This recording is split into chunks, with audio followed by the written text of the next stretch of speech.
Internet, I'm Hugo. I'm Jake. And this is Unpopular Culture, and today we're going to be talking about news about 2 live-action Disney films that are coming out soon.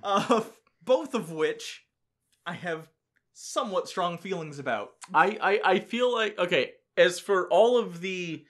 It's hard to call either of them remakes. I don't know about the first one. Because it's Mary Poppins and Winnie the Pooh, sort of. Nostalgia-driven reimaginings.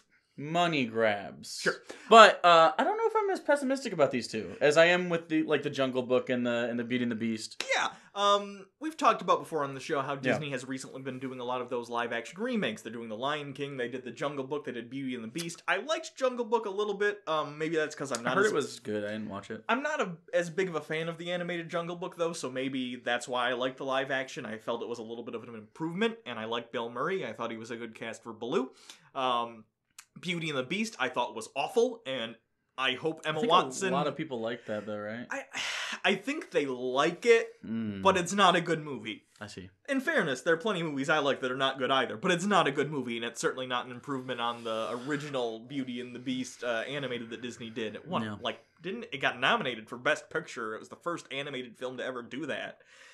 And it's a good movie. It's one of the reasons they probably created the animated film category. Yeah. Anyway, so the next in the line of these is going to be Mary Poppins Returns, which the first teaser has come out for, and it actually piques my interest because it's not a remake. It's not just telling the same story, though I assume the themes and some of the same plot points will be hit.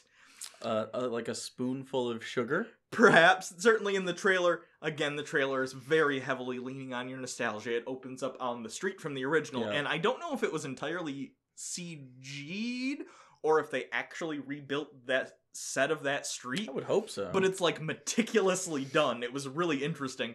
And you see the kite from the first movie and it flies out. You see Lin-Manuel Miranda briefly, who's going to be essentially the Bert of this film. Lin-Manuel Miranda, so hot right now.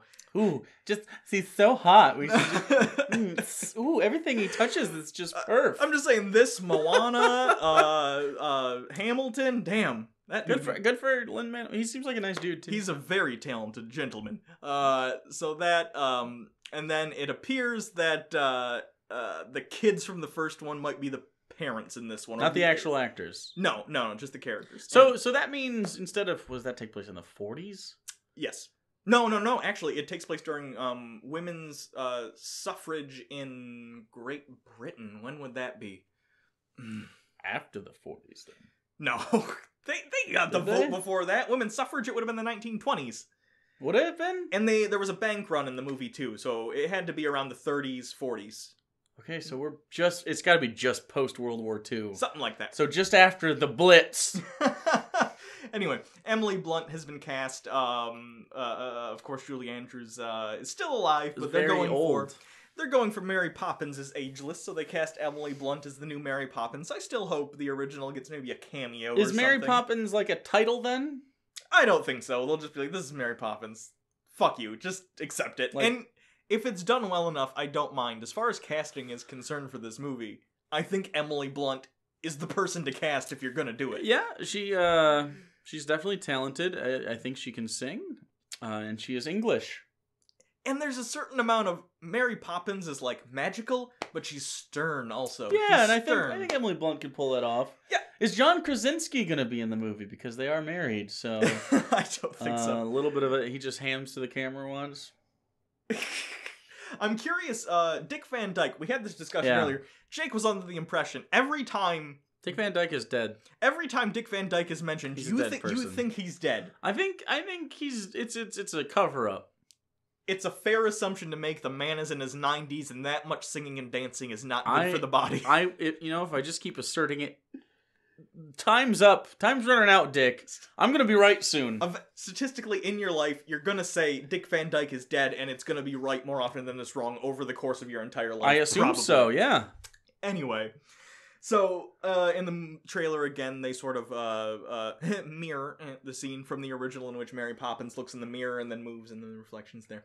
I don't know, again, a lot about this movie, but I at the very least hope because it's not a direct remake, they can do something interesting with it. We don't know anything about Mary Poppins, like, origin, right? I don't want to. I know, but that's that. what I'm not asking for it. I'm specifically bringing it up as a way to maybe push that juju out of Disney and cleanse it before it becomes a thing they want to do. I hope not. I hope Dick Van Dyke does get a cameo, though, because, again, assuming I think he should be like a neighbor just sweeping his chimney. Well, the thing is, I'm assuming they're doing the Mary Poppins is an ageless, like, magical being thing, so it'd be kind of sweet to have him come back as Bert still and be like, Mary Poppins, in his awful Cockney accent, and just have a moment between them where he's like, I haven't seen you in so long, and she's like, you haven't changed a bit, Bert, or something. Yeah, that could be not sweet. You don't look a day older when clearly Dick Van Dyke is a corpse.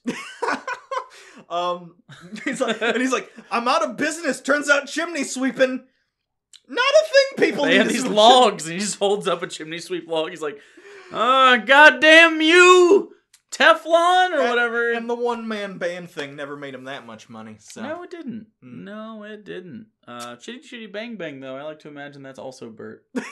Sure. Yeah. So, I have, not high hopes, but I have hopes for this movie. The trailer, I don't know if this is the correct word for it, but the color grading and the color scheme looks beautiful. It's very saturated? No, the opposite, actually. Oh. I think it's really easy to make something. For instance, I would consider Guardians of the Galaxy 2 on Ego's planet is a very saturated, like, interesting planet. I thought Charlie and the Chocolate Factory immediately. No, this is the opposite. It's very dreary London, but it's shot in a beautiful way. Does that make sense? Yeah.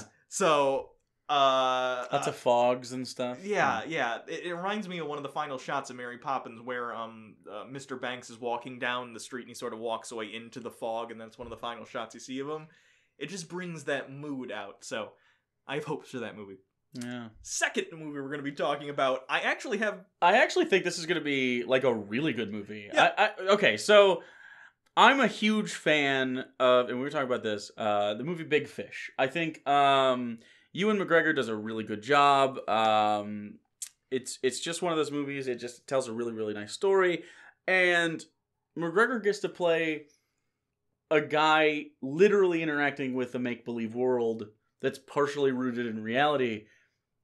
And I think because of that movie, I immediately am on board with this. Okay. Because he's playing adult Christopher Robin, and old Winnie the Pooh comes back because evil Mark Gaddis is laying people off or something. Yeah, and I think you said, your thing that you said to me was... I want him to try to burn down the 100-acre forest or whatever. The 100-acre wood. Yeah. You said to me that they're doing Hook. They're hooking... they're hooking it! They're doing Hook, but with Winnie the Pooh. I think they are! And for what it's worth, I really like the movie Hook. Honestly, when the first time I saw that trailer, when he pops up behind and you hear that it's the guy who does the Winnie the Pooh voice, I kind of went... Ooh. I'm wondering I'm in! You think they got the people for Tigger and... God, I hope so. And Piglet and Eeyore and... At least the ones that are alive. I assume some of them are dead by this point. Is his name just Rabbit? Yeah. Okay, why do the other ones all have names and then Rabbit's just like... Well, Tigger is just tiger, but... Right. And Roo is kangaroo. Oh, I understand, but it's just Rabbit. Eeyore... Why not Rab? I don't know. Eeyore is like the noise he makes. Eeyore! Yeah, it's a donkey. Winnie the Pooh, though. Winnie the Pooh. Pooh. Pooh. Bear. He's a bear. He's a bear. He likes honey. I don't know. It's just cute, is what it is. It's just cute. Anyway, when Jake described this movie to me, I was immediately like, oh, what? Because it's live action, I guess I thought they were going to, like, again, Jungle Book it, and it was going to be, or a more apt description would be, I thought they were going to Paddington this movie. Yeah. That said, have you seen Paddington? It's good. Got good effects. I like Paddington. But it's one of those, like, you can tell it's not part of it because it's so much more bright and colorful than the world. Sure, but... this looks like Winnie the Pooh's 40 years older. Winnie the Pooh should stay a toy. I like that. He is a toy. I know. That's what I'm saying. Yeah. I like that in this he is a toy. They didn't try and make him like, oh, he's a real bear, and Tigger's like a real tiger. I didn't see any of the other characters. No. They only showed Pooh right now. But you know that the story of like Winnie the Pooh is based on the writer of those stories, kids' actual toys, right? Yeah, I did know that. Yeah, so that's the charm of it, I think, and you can't lose that. So, and I also think, I don't know. There's the idea, like Winnie the Pooh takes place inside Christopher Robin's head because he's playing make believe. which means adult Ewan McGregor, Christopher Robin, is hallucinating Winnie the Pooh. But I think it's kind of going to be like this. What I think the message is, just based on this very short trailer, is like adults have a stressful lives, and like if you stop dwelling on adult shit, sometimes it's okay, and it'll help out. And I think it's gonna be kind of like I think it's gonna have. Remember Yes Man? Not a great movie, but a fun movie with Jim Carrey.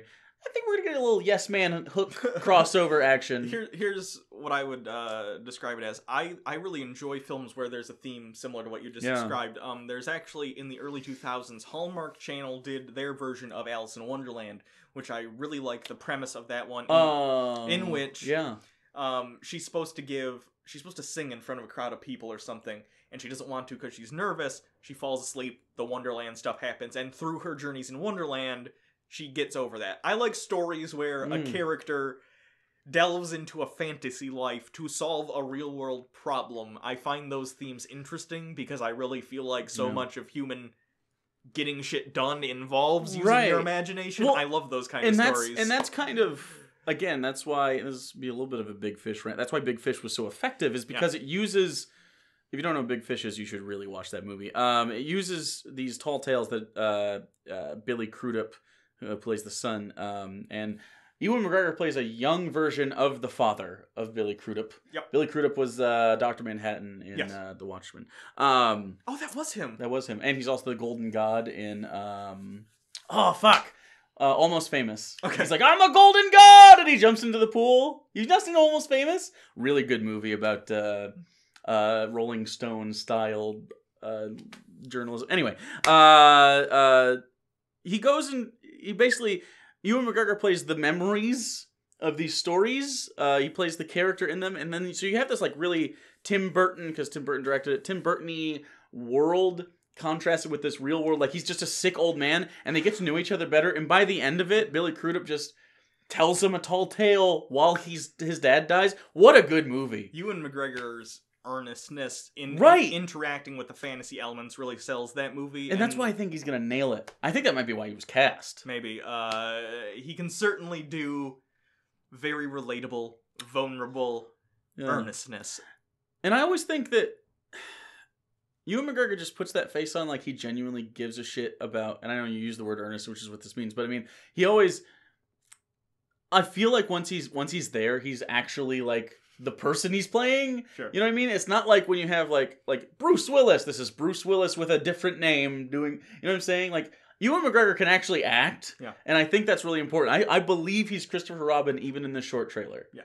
So I'm excited for although Mark Gatiss is still just Mark Gatiss, and I believe his name in the movie is Mark Gatiss, and it's just actual Mark Gatiss trying to lay people off. That's my headcanon. I'd watch that movie. Yeah. I just want to see Mark Gatiss get defeated by Ewan. Can there be a lightsaber at the end and we can just end Gatiss? Ewan McGregor literally has Ewan in his name. I'm just saying. He's Obi-Wan Kenobi. Okay. Alright. So, we'll talk about these things as fuller trailers probably come out. And when they come out, we'll probably say whether or not they're nice little things that tie back to nostalgia or horrible cash I'm not grabs. even a big Winnie the Pooh fan. No, I'm not either, which is why I think I'm going to enjoy it, because I'm not attached to it. It's more a symbol of innocence and childhood than an actual thing I attach some sort of value to nostalgia-wise. I'm really interested about the other characters, though, because they could make or break that movie. Because I think Winnie the Pooh you can do with heart, because Winnie the Pooh is really Christopher Robin himself trying to be reasonable, and trying to be a kind person, and then Rabbit's sort of his like shitty person, and then Tigger's the crazy one, and Piglet's his scared one. I mean, these are all, you know, or Eeyore is a scared one. Yeah, they're emotions, and so how much you caricaturize them is going to be interesting because it's real. Mm-hmm. So it'd be interesting to me if Eeyore like worrying about taxes. That's actually funny. You know what I'm saying? Well, it'd be funny if Tigger isn't all excited anymore. He's like, he's just tired. Right. No, that's what I'm saying. Like, it depends on how they try to tackle what those represent as an adult. And then maybe by the end of the movie, once Ewan McGregor overcomes some of the stuff, they come back a little bit to some of the... Yeah, so I'm hoping that they think about that when they write this, and they're not just shoehorning these characters in because they mean things. Yeah. So, anyway. So, that's it. Until next time. I'm Hugo. I'm Jake. And this has been Unpopular Culture. I have never wanted to eat a handful of honey in my life. I don't know how. It's not that good. Honey's pretty good, but it's not that good. You're not a bear. No. But why does Pooh wear a shirt but no pants? Because he's almost a hippie. He's almost free love. Maybe that's how he got the name Winnie the Pooh. He knows clothes, but he can't control anything down here. He's incontinent. He's still an animal. Yeah. Okay. Well. Oh look, Winnie's been here. Oh. Winnie who? Stop it. Winnie the Pooh. You can leave now. Okay, I'm gonna.